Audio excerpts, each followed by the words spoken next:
साथियों नमस्कार, जय हिंद। साथियों आज हम लोकतंत्र के बारे में चर्चा करेंगे। लोकतंत्र की व्यवस्थाएं किस प्रकार हमारे राजनीतिक व्यवस्था को सुदृढ़ और सुचारू रूप से चलाने में मदद करती हैं। आज इन सभी पहलुओं पर चर्चा करने की कोशिश करेंगे।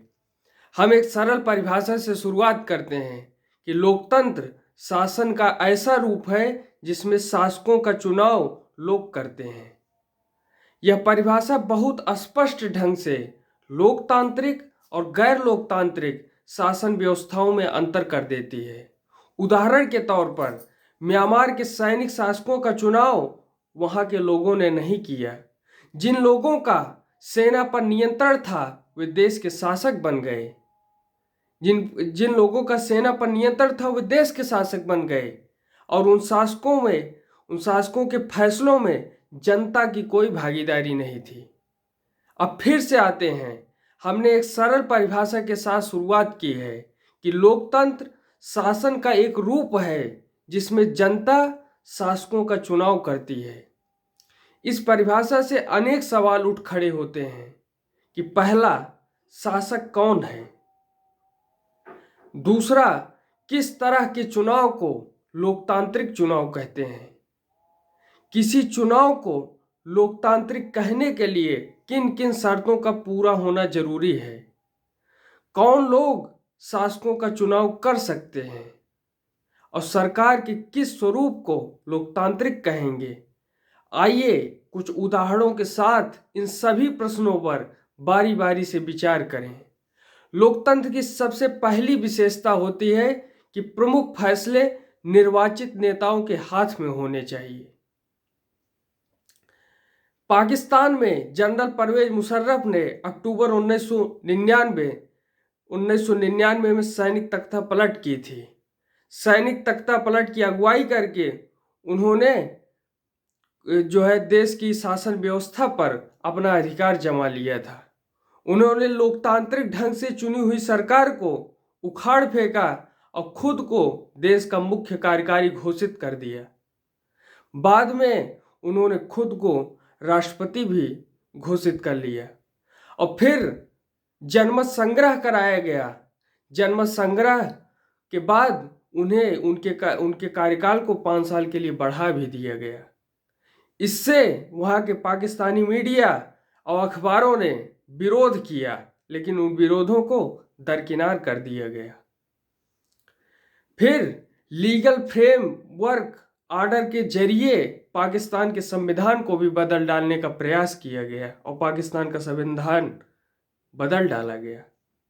इस प्रकार पाकिस्तान में चुनाव भी हुए, चुने हुए प्रतिनिधियों को कुछ अधिकार भी मिले, लेकिन सर्वोच्च सत्ता सेना के अधिकारियों और जनरल परवेज मुशर्रफ के पास थी। अब उन्हें समझना चाहिए, जो हिंदुस्तान का नमक खाकर, हिंदुस्तान का अन्न खाकर पाकिस्तान का झंडा उठाकर बोलते हैं, पाकिस्तान का जयकारा लगाने का प्रयास करते हैं, उन्हें समझ लेना चाहिए कि पाकिस्तान की दुर्दशा कैसी है। पाकिस्तान में लोकतांत्रिक व्यवस्था चरमरा गई है। वहाँ पर सैन्य तानाशाही चलती है। सैन्य प्रशासन ही सत्ता का नियंत्रण करता है। इस बात को उन्हें समझ लेना चाहिए। हमारा देश, लोकतांत्रिक देश, किस प्रकार शासन व्यवस्था को सुचारू रूप से चला रहा है, इसे हमें समझना चाहिए और दोनों देशों में स्पष्ट अंतर करना चाहिए।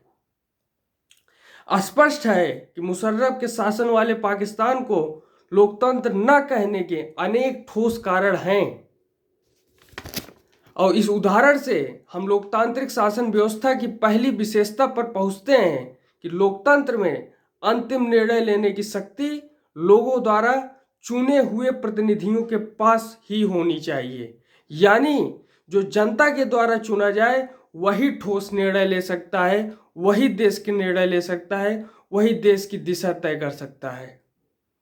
साथियों, लोकतंत्र की दूसरी प्रमुख विशेषता है कि स्वतंत्र और निष्पक्ष चुनावी मुकाबला होना चाहिए।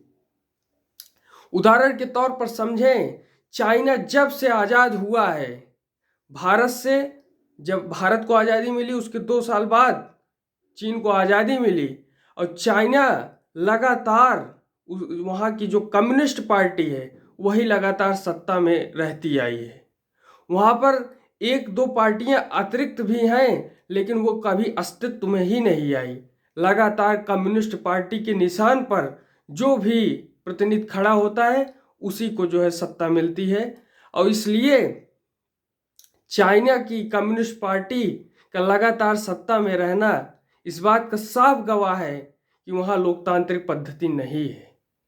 यानी अब तो यहाँ तक बात आ गई है कि शी जिनपिंग को, जो वहाँ के राष्ट्रपति हैं, उन्हें अपने जीवन भर के लिए वो जब तक जिएंगे तब तक राष्ट्रपति पद पर बने रहेंगे। और ये दर्शाता है कि चीन में लोकतांत्रिक पद्धति नहीं है। अगर हम मैक्सिको का उदाहरण लें तो मैक्सिको के हर चुनाव में वहाँ की पार्टी PRI यानी इंस्टीट्यूशनल रिवोल्यूशनरी पार्टी, ये लगातार PRI ही जीतती आई है। जबकि वहाँ पर अन्य भी पार्टियां हैं, लेकिन वहाँ पर लोकतांत्रिक चुनाव तो होते हैं, लेकिन चुनाव जीतने के लिए अनेक हथकंडे अपनाए जाते हैं, जिसके कारण लगातार PRI ही सत्ता में बनी रहती है। तो इस प्रकार हम कह सकते हैं कि लोकतंत्र निष्पक्ष और स्वतंत्र चुनाव पर आधारित होना चाहिए।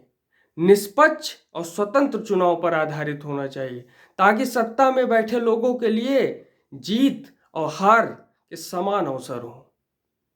साथियों, लोकतंत्र की तीसरी प्रमुख विशेषता है कि एक व्यक्ति, एक वोट और एक मूल्य। पूरी दुनिया ने सार्वभौम वयस्क मताधिकार, जिसके तहत 18 वर्ष की आयु में कोई लड़का है या लड़की, उसको वोट देने का अधिकार प्राप्त हो। इस सिद्धांत को लगभग पूरी दुनिया ने मान लिया है, लेकिन फिर भी कुछ अपवाद है। जैसे 2015 में 2015 तक सऊदी अरब में औरतों को वोट देने का अधिकार नहीं था। उन्हें वोट देने नहीं दिया जाता था। एस्टोनिया में जो रूसी अल्पसंख्यक थे, उनके साथ भी वोट देने में भेदभाव किया जाता था। इस प्रकार तीसरी लोकतंत्र की विशेषता है कि लोकतंत्र में हर वयस्क नागरिक का एक वोट होना चाहिए और हर वोट का एक समान मूल्य होना चाहिए। हर किसी का, चाहे वो हिंदू हो उसका भी एक वोट, मुस्लिम हो उसका भी एक वोट, दलित हो उसका एक वोट, किसी भी जात, किसी भी पंथ, किसी भी मजहब का हो, सबका एक वोट एक मूल्य। लड़का हो तो भी एक वोट, लड़की हो तो भी एक वोट और उसका एक मूल्य। ये लोकतंत्र की विशेषता है। साथियों, चौथी लोकतंत्र की विशेषता है कि वहाँ पर कानून का राज होना चाहिए। कानून का राज, जिसमें स्वतंत्र न्यायपालिका, जो बिना किसी दबाव के, बिना किसी सरकारी दबाव के स्वतंत्र फैसले ले सके। स्वतंत्र मीडिया हो, जो बिना किसी दबाव के लोगों में सच्चाई, जानकारी फैला सके, उन्हें प्रदर्शित कर सके। स्वतंत्र निर्वाचन आयोग होना चाहिए, जिसके तहत स्वतंत्र चुनाव हो, किसी भी प्रकार के हथकंडे अपनाने वाले लोग डरें, और स्वतंत्र निर्वाचन आयोग होना चाहिए ताकि स्वतंत्र रूप से चुनाव संभव हो सके। साथियों, लोकप्रिय नेता भी अलोकतांत्रिक हो सकता है, लोकप्रिय नेता भी तानाशाह हो सकता है। इसलिए स्वतंत्र न्यायपालिका, स्वतंत्र मीडिया, स्वतंत्र निर्वाचन आयोग का होना आवश्यक है। इस प्रकार लोकतंत्र की चौथी और अंतिम विशेषता है कि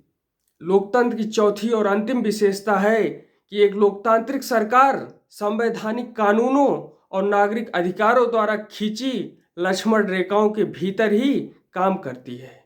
यानी नागरिक अधिकार क्या है? नागरिक अधिकार वे अधिकार हैं जैसे मौलिक अधिकार ही कानून बनाने के लिए सबसे वाजिब चीज है। मौलिक अधिकार के माध्यम से ही सरकारें तय करती हैं कि हमें किस प्रकार का कानून बनाना चाहिए ताकि मौलिक अधिकार डिस्टर्ब ना हो। तो इस प्रकार से एक लक्ष्मण रेखा होनी चाहिए उसके भीतर ही सरकारें काम करें। नागरिक अधिकारों की लक्ष्मण रेखा होना आवश्यक है।